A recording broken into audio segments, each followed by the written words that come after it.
Hello, my name's Jamie White. I have the privilege of being the director of the Elissa, the prettiest three-masted bark on the planet. Welcome aboard.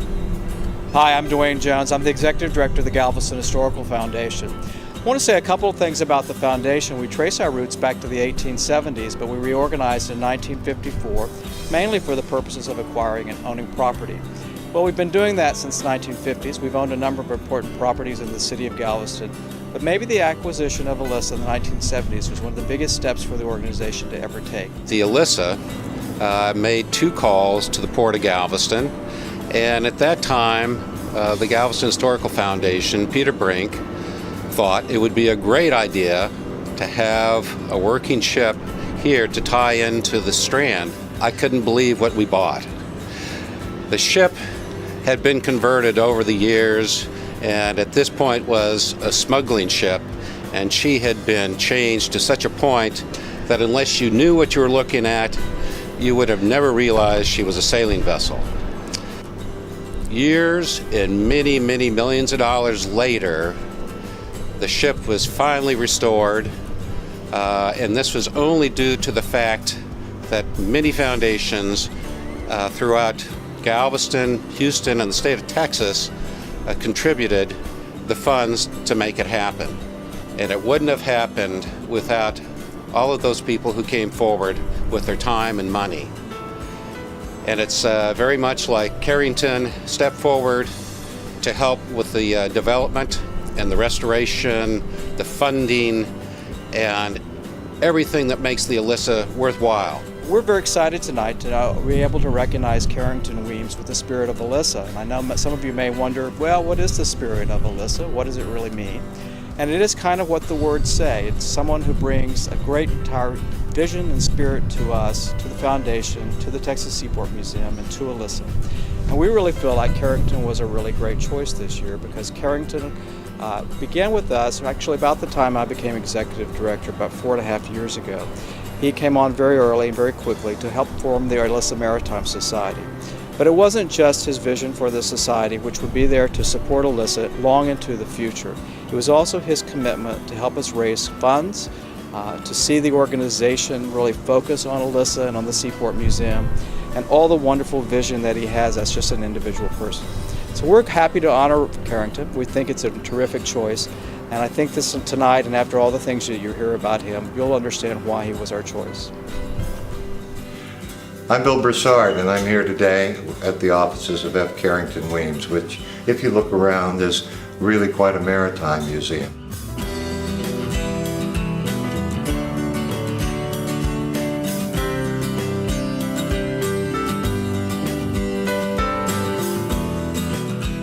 Galveston is a wonderful city. I have that feeling I saw on one of the tapes the other day that when you cross that causeway, you're in a different world.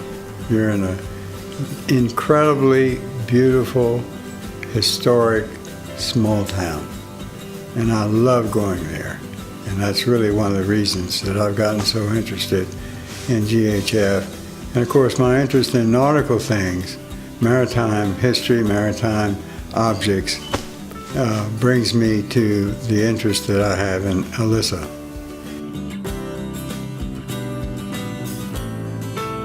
You said you started with an interest in maps, because maps told you so much about the period, so much about the ships that sailed.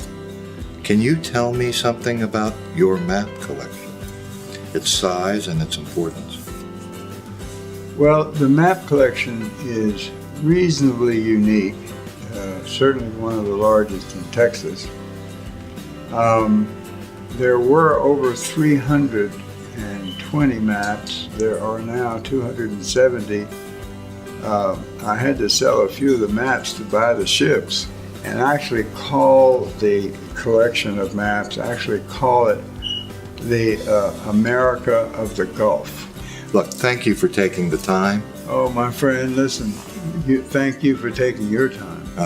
Look, I also want to thank you for everything you've done for GHF, for what you've done for Galveston, and for being my friend for the last 8 years. Since its founding, the Elissa Maritime Society has been very popularly received.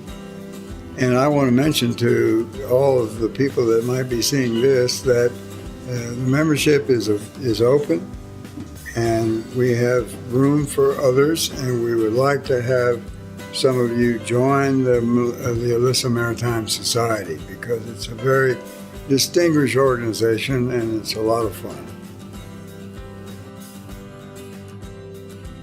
She delivers cargo. We have school groups coming aboard learning about the maritime heritage of Galveston.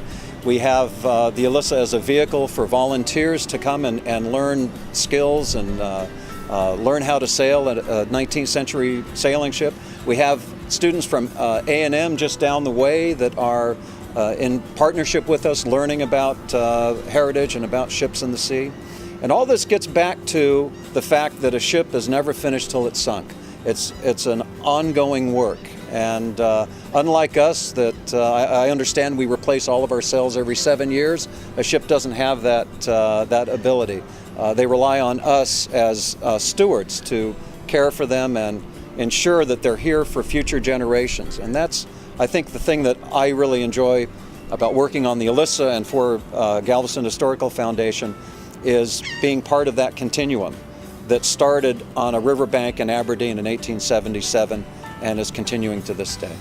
Carrington, you truly do have the spirit of Elissa, and she appreciates everything you do, as well as all of GHF, the city of Galveston, and the state of Texas, for the Elissa is the tall ship of Texas.